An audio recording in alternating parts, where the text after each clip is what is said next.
y está con nosotros Javier Correa, que es director de la consultora ADOC, que hicieron un laburo fantástico. Hicieron un relevamiento de las conversaciones y a partir de ahí encontraron una cantidad de insultos impresionante. 23 millones de insultos publicados por usuarios argentinos en los 2 últimos años, ¿no? Así arranca el número. El pico registrado fue en la campaña del 2023 y tiene algunos datos muy impresionantes. Es un informe, insisto, que hicieron en la consultora ADOC. Gracias por venir, Javier. Un placer, gracias. Gracias a ustedes. Bueno, cuando vos lees 23 millones de insultos es algo descomunal. Bueno, es mucho más preocupante cuando ves la tendencia. Nosotros lo que hicimos fue, teníamos una hipótesis bastante poco desafiante que era, decíamos que la conversación pública en la Argentina se está volviendo más agresiva. ¿Por qué digo poco desafiante? Porque nos parece bastante obvio, pero lo queríamos parametrizar. Queríamos, ver si esto efectivamente funciona así. Lo que hicimos a través de lo que la gente, o mucha gente conoce como social listening, monitoreamos lo que es la conversación pública digital en la Argentina, a través de un software que se llama, el que usamos nosotros se llama Inclusive, y en ese software pusimos un montón de palabras utilizadas para agraviar a otro. Pusimos ensobrado, pusimos inútil, todas las cosas que ahora aparecen, utilizamos palabras muy fuertes como mogólico, que se empieza a utilizar o se utilizó muchas veces como un insulto. Por más incómodo que suene, lo queríamos averiguar. Lo que vimos en los últimos 2 años es un incremento total en la cantidad de utilización de estos insultos, a tal punto que en 2 años se duplicó la cantidad de insultos por día. Y lo dividimos en 3 etapas. La primera etapa es antes de la campaña electoral, donde veíamos 22.000 insultos por día en la conversación digital. En la campaña electoral eso se levanta. Naturalmente las campañas políticas son identitarias, refuerzan las diferencias, eso podría ser más bien natural. Eso levanta a 32.000 insultos por día, pero cuando asume Milei y se estabiliza y se estaciona la conversación pública argentina en un lugar mucho más agresivo, a 40.000 insultos por día. Y ahí estamos. Entonces un poco lo desafiante que nos resultaba a nosotros era tratar primero de verlo, de ver si esto efectivamente estaba pasando, y segundo, tratar de no naturalizarlo, porque si nosotros estamos de acuerdo o hay un general consenso de que las palabras generan comportamientos y el poder tiene influencia sobre los demás, bueno, tenemos que ver si naturalizamos esto hacia dónde vamos. Entonces tenía que ver con también el desafío de analizar qué es lo que está pasando. Y lo último que te agrego en esta introducción es, también analizamos no solamente al gobierno y a Milei, que parece lo obvio, sino qué pasa con los demás dirigentes de la política y qué pasa con los medios de comunicación. Y encontramos que los dirigentes de la oposición, lo que llamaríamos sistema político, también se ven un poco obligados a subirse a lo que Natalia Aruguete dice, la estética del insulto. Esa idea... Porque el insulto es lo que permite la viralización, ¿no? Exactamente. Si yo ahora te insulto, por ejemplo, es muy probable que esta nota tenga más reproducciones que si te sigo haciendo la entrevista normal. Y eso es muy fuerte, porque entonces la tentación de irse de mambo y decir cualquier cosa, es muy grande. Es muy grande y eso es lo que le pasa, si querés, a la oposición, que critica muchísimo el comportamiento del gobierno, pero empieza a verse obligado justamente... Yo pensaba, si el gobernador de la provincia de Buenos Aires dice no me gusta lo que hace Milei o dice Milei es un hijo de, va a tener repercusión la segunda parte. ¿Cómo hace uno para oponerse a algo cuando tiene menor repercusión? Y ahí aparecen los medios de comunicación. Entonces lo que planteamos en el informe es, ojo, no tengo la solución, ojo, que el sistema político está validando y habilitando este funcionamiento, no lo está frenando. No me pregunten cómo se frena, pero lo que digo es, los medios de comunicación también están obligados a validar o a comunicar. Es complicado también. Tenés algo que me sorprendió, los 10 usuarios que más insultos publicaron en estos 2 años, ¿no? Y aparecen, como siempre, ¿no? Algunos que son desconocidos, El Toro, Pochi Peluca, Mariano Buccino, Sonia Defort, Recorriendo Juntos, La Matancera Anticá, Mecha, Megabú. ¿Y quién viene después? Javier Milei. Vos tenés todos estos tipos que se esconden atrás de nombres en general, porque la forma más fácil de insultar en redes es ponerse un nombre falso, pero después aparece con nombre y apellido Javier Milei. Es muy impresionante. Le contabilizan 810 insultos en 2 años al presidente. La gran pregunta que a veces nos hacemos de acá, ¿Le está sirviendo al presidente? ¿Le sirve a nivel comunicación, impacto? Bueno, yo creo que efectivamente, para responderte un poco, también algo que aparece en el informe es de todos los insultos que emite Javier Milei, el 45% está destinado a los periodistas y el otro 45% a la oposición. Y hay una parte destinado, porque justo corre en ese momento, hacia el sistema universitario. Si a tu pregunta es, yo creo que le sirve en tanto y en cuanto en su lógica de poder. No le sirve a la sociedad. Y creo que ese es el problema y esa es la idea que teníamos nosotros del informe, es, planteemos esto porque me parece que naturalizar esto, por lo menos es para pensarlo un poco. No le sirve al sistema, es como una cuestión, si te diría, dopamina comunicacional, es un placer de corto plazo que es muy útil, pero que no sirve hacia los demás. Y yo lo que creo que le sirve, ¿por qué? Porque empieza a derribar, que es lo que creo que hace la derecha internacional, a derribar todo aquello que te va a decir a vos qué está bien y qué está mal. Viste, ustedes hablaban hoy a la mañana sobre la libertad. ¿Y la libertad para quién es? Bueno, ¿quién se beneficia, que es la gran pregunta, la conclusión, quién se beneficia de un sistema donde es mucho más difícil el consenso, donde la sociedad está más dispersa? Bueno, ¿quién se beneficia de ese caos? Bueno, los más débiles. O sea, cuando vos ves que la derecha internacional va contra la ciencia, va contra la religión, va contra los periodistas, y si vos ves el sistema político en la Argentina, va contra todos los periodistas, no va contra general, un sector del periodismo. ¿Por qué? Esta es la gran novedad de Milei. Porque la libertad que ellos plantean es la libertad donde nadie me va a decir a mí qué está bien y qué está mal. Nadie tiene autoridad. Todo lo mismo. Lo que quieren romper es qué está bien y qué está mal. Exacto. Y me parece que ahí es donde hasta la cultura, la ciencia. Y bueno, las redes sociales funcionan en ese aspecto y por eso también es si querés, la plaza pública de la derecha. No es ni la calle, ni el territorio, ni los medios de comunicación estrictamente, sino las redes que además influyen sobre los medios de comunicación. Creo que es una búsqueda y que es muy difícil plantarse ante eso, porque básicamente es la libertad de ellos, que sí pueden elegir. No puede elegir quién usa el Garrahan. No puede elegir quién usa las personas con discapacidad. Pero ellos sí, básicamente es todo lo que está enfrente que me va a limitar mi libertad, yo como poderoso lo quiero correr o lo quiero cuestionar. ¿Qué, Doc? No, Mimi, seguramente cuando vos tuviste una hipótesis para hacerle el trabajo, dijiste, bueno, esta es mi metodología. ¿Cuál sería tu conclusión, si vos podés decir, para presentar un trabajo, cuál es tu conclusión sobre el estudio que vos hiciste? ¿Esto le sirve, no le sirve, le suma votos, le resta votos? ¿Cómo? Porque mira, putear, yo puteo, como decía Rey recién, la nota va a cambiar si vos decís una cosa que otra, ¿no? Pero como conclusión del fuerte del trabajo. En el corto plazo al gobierno le sirve, permite tener una sociedad muchísimo más caótica y conflictiva. La lógica del insulto es la lógica del más fuerte.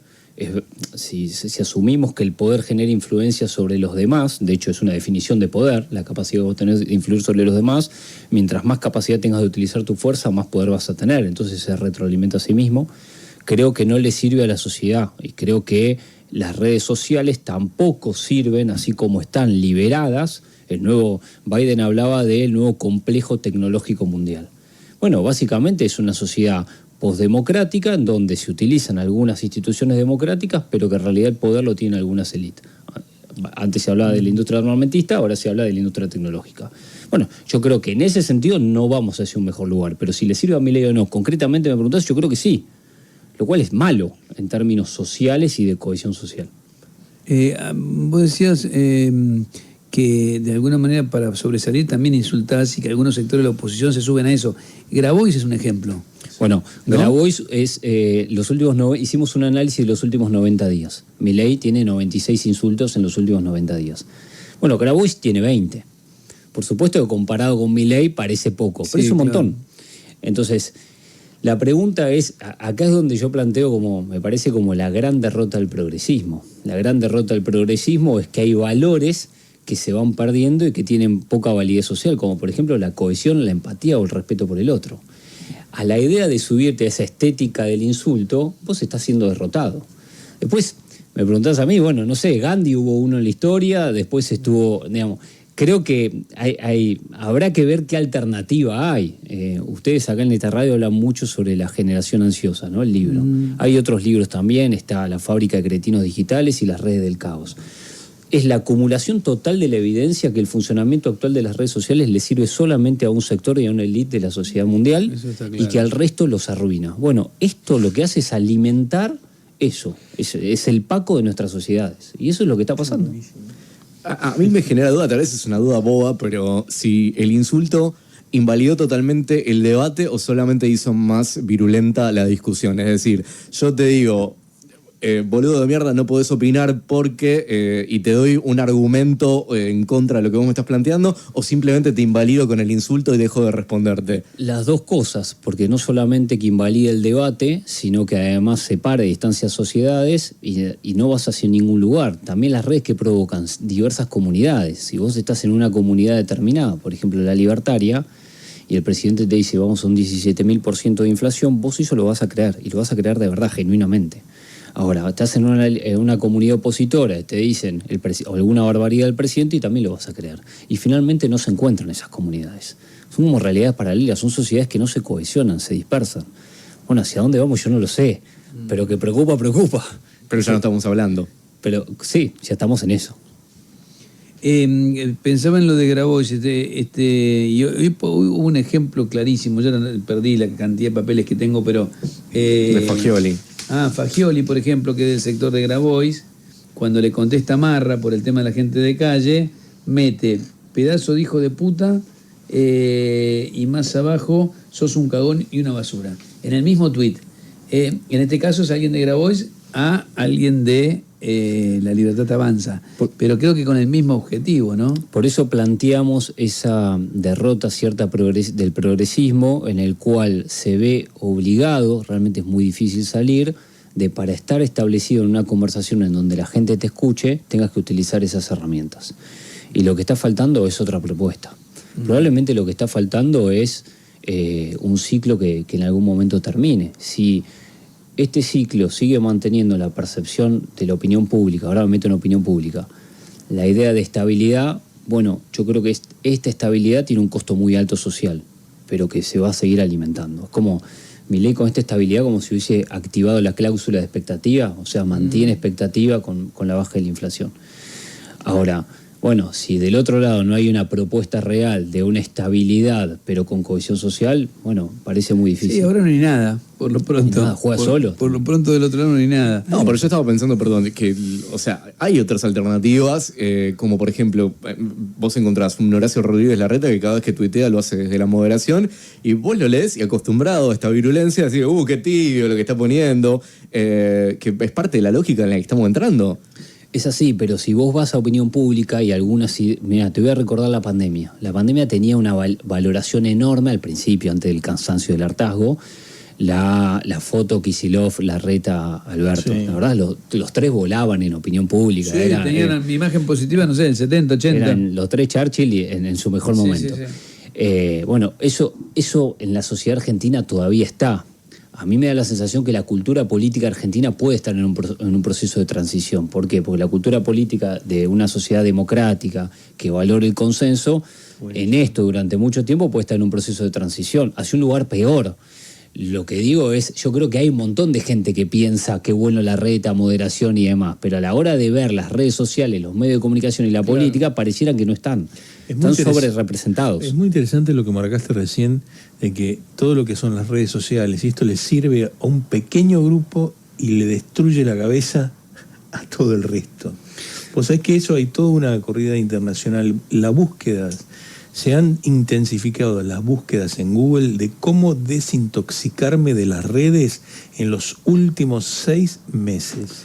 Por lo que te digo que se acumula muchísima evidencia sobre el daño que esto genera. Esto es real. Las pantallas, el libro Fábrica de Cretinos Digitales, lo que cuenta es que las pantallas está comprobado científicamente, aunque la ciencia ya deje de ser un valor, está comprobado científicamente que limitan el desarrollo del cerebro de los niños. No, sí, y hay una gran preocupación. Yo te quiero remarcar que lo que vos acabas de decir genera una gran preocupación porque las búsquedas más importantes, vuelvo a repetir, es ahora, ¿cómo hago yo para sacarme Instagram y TikTok de encima? Y hay una trampa más, que es la utilización de palabras que el progresismo, que cierto sector de la sociedad ve válidas para hacer daño. La libertad es una, la libertad de expresión es otra. Cuando fue lo de Zuckerberg diciendo vamos a cambiar la política de chequeo de fake news... Sí, que renunció a eso para acercarse a Trump, en definitiva. Hubo 30 millones de cuentas de habla hispana, también lo medimos en la consultora, que utilizaban la libertad de expresión validando esa decisión. O sea, la libertad de expresión es que vos puedas decir cualquier cosa. Claro, que no Si haya yo, control. Javier Correa, digo que la Tierra es redonda y Elon Musk dice que la Tierra es plana, él va a tener muchísima más potencia que yo. Entonces, Seguro. ¿la libertad de expresión para quién es? Sí, sí, es el gran dilema, ¿no? Es el gran desafío del momento en cuanto al concepto de libertad de expresión, al chequeo de información, porque además el insulto, la información falsa, en definitiva son insumos para los discursos de odio, tienen intencionalidad política, empiezan a afectar el sistema democrático, porque creo que ese es el punto. Si esto que estamos contando afecta o no el sistema democrático, ¿no? Totalmente. No es inocuo. Incluso ustedes lo tratan en el informe. Y finalmente también una interesante plantear es quién dirige el destino de las sociedades. Hay un libro que a mí que me parece muy importante, que es de Innerarity, que es la democracia en tiempos de indignación. Y cuentan como un chiste ahí en el libro, que siempre me parece muy, muy atractivo, que es que en cierta ciudad de España descubrieron que los accidentes de trenes siempre ocurrían en el último vagón. Entonces las autoridades decidieron sacar el último vagón. Entonces yo lo que siempre planteo es, las sociedades siempre van a estar conducidas por alguien. La política, que también está eliminada porque es la que te puede decir sí, no, más o menos, los estados, tiene algunas consideraciones válidas para la democracia, que es presentan declaraciones juradas, se tienen que someter a los medios, se tienen que someter a la justicia, se presentan elecciones. Si alguien va a dirigir o va a conducir mi vida en sociedad, yo prefiero eso, con todas las críticas que podemos hacer que son gigantes, y no una élite económica, tecnológica que hace daño a costa de maximizar sus beneficios. Sí, claro, y supuestamente esclarecida, ¿no? Es lo que está yendo al mundo en este momento. Y sí. Sí, habrá que ver si son ciclos y si ese ciclo se reacomoda, ¿no? Tampoco no quiero deprimir a todo el mundo. Claro. No, pero hace un ratito vos decías que estábamos en una transición a algo que podría llegar a ser mucho peor. ¿Qué escenario sería ese mucho peor? No, me parece un cambio en la cultura política argentina real. Que se cristalice, que no sea algo transitorio. Que se cristalice, que la sociedad quede totalmente diseminada, que no haya espacios de cohesión, que se elimine la empatía como valor, que el rol del Estado quede totalmente subsumido a la idea de chorros ineficientes y nada más, y no otro rol que puede ser muy útil, generalmente mucho para la gente con menores posibilidades, que la idea de pobreza sea la idea del vago, del que no trabaja, que la idea del rico sea el que agarra un teléfono y hace millones, viste que ahora se viralizan. Sí, los influencers. Los influencers, personajes que a los 19 años se suben a un auto y te dicen que así es la vida y que vos sos un tonto. Bueno, me parece que podemos ir hacia ese lugar. Está bueno, esta conversación aportará su granito de arena, o los libros, o la acumulación de evidencia de lo que está pasando para que seamos más conscientes. En el informe le ponen sobre el final que la agresividad no solamente discursiva, que termina en otra cosa. Bueno, eso no lo podemos comprobar en términos numéricos, que nos encantaría, pero bueno, ustedes van a recordar un montón de situaciones en las que en un programa de televisión se quieren agarrar a piñas, o que en la calle un libertario corre porque lo quieren agarrar a piñas, o que en la playa se agarran a piñas, o que en el auto, que en el semáforo y demás. Bueno, nosotros en la consultora somos convencidos de que la agresividad, la violencia y la forma generan comportamientos y hábitos. No lo puedo comprobar si esto incrementó o no, pero bueno, es una advertencia que hacemos sobre, no es una cosa naif de no me gusta cómo me hablas. Me parece que las formas son el fondo en este caso, y que es muy importante no naturalizarlo. Javier Correa, director de la consultora ADOC, con un informe súper interesante sobre los insultos. Cuando vos te dicen que hubo 23 millones de insultos publicados por usuarios argentinos en los últimos 2 años. 23 millones de insultos. Bueno, qué difícil, y qué desafío, porque incluso el periodismo está en ese lío. Yo creo que si me dice al periodismo puntualmente también empezó, la puteada empezó también a viralizarse, ¿no? No solamente la tendencia a que los títulos aparezca la puteada, claro, donde el político dice, me sirve. Si yo puteo y me ponen en los títulos, que están los títulos en el informe, aparecen algunos ejemplos, sí. La gran pregunta, que es mucho más debatible sobre el rol del periodismo, es ¿y qué hago? ¿Lo oculto? ¿Lo tapo?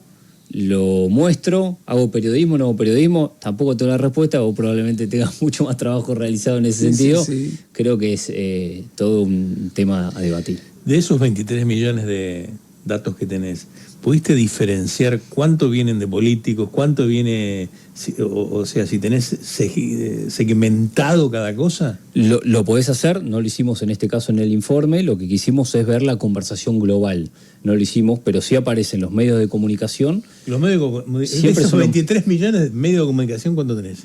Y mirá, no te quiero decir un porcentaje, pero es muy probable que sea mucho más del 50%, porque los medios de Y después lo comunicación... tenés a Milei entre los 10 más insultadores de las redes sociales. Y su comunidad que con amplifica. nombre y apellido creo que es el primero, ¿no? Sí, efectivamente. Que se identifica con nombre y Yo apellido. puteo.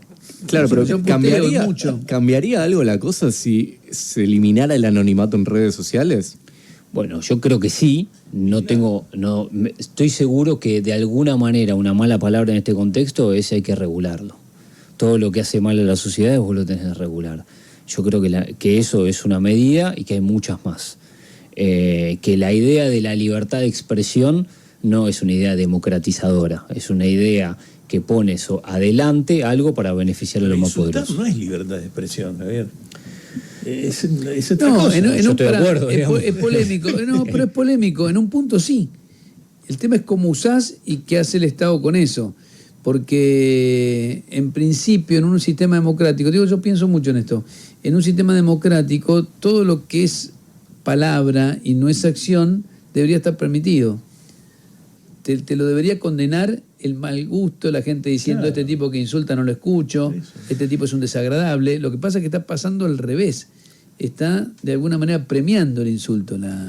El sí, sistema, lo el que pasa algoritmo te está llevando a premiar el En insulto. algún punto tiene que haber cordura, tiene que haber ser razonable, digamos, no puede ser. Bueno, eso es lo que no sabemos, si esto es una etapa o no, lo que decía Javier recién. Además, en términos reales, no es lo mismo quién lo dice.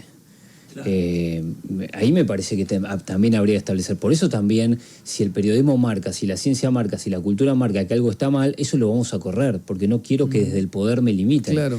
Pero imagínate a alguien en tu familia que insulta todo el tiempo. ¿Se te hace tolerable o no?